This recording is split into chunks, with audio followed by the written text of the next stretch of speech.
यशोदा मैया बहुत ऐश्वर्य समृद्धि सब रिद्धियां सिद्धियां अठखेलियां कर रही। ब्रज तो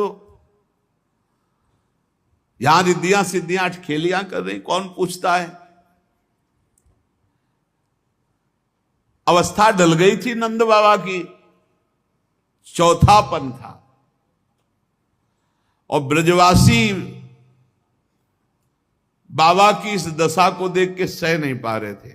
बाबा खिन्न रहते थे। उपनंद आदि वृद्ध गोपों ने परामर्श करके पुत्रेष्टि यज्ञ का आयोजन किया। सबने यज्ञ पुरुष गोपराज नंद को पुत्र प्रदान करने की प्रार्थना की भगवान से। पुत्रेष्टि यज्ञ हुआ।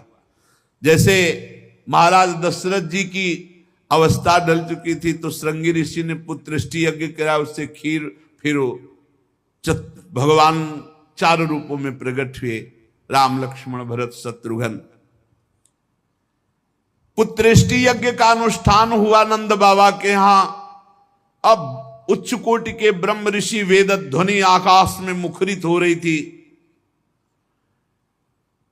गोपराज श्री नंद बाबा अंतापुर में यशोदा मैया के पास बैठे हुए कहा, यशोदा रानी, इस बार पूरे ब्रजवासियों का आशीर्वाद हो, सब ब्रह्म ऋषि हैं। कई बार हो चुकी, इसका मतलब पुत्र के लिए कई बार उपाय किए जा चुके थे।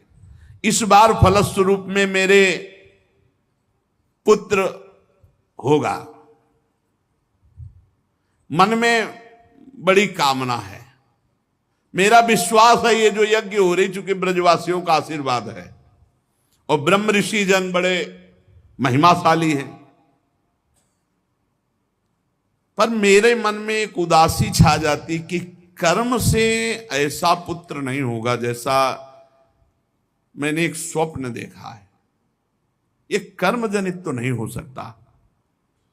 यज्ञादि कर्मों के सभी फल चंचल हैं और मैंने जो पुत्र देखा है वो अचल है, अविनाशी है। बड़ी आशा, पर लगता है मेरी दुराशा है क्या। वो कर्म फल से तो नहीं प्राप्त हो सकता जैसे मैंने देखा है। मैंने एक स्वप्न देखा जो आज तक तुमसे नहीं बताया, यशोदा रानी से कहा।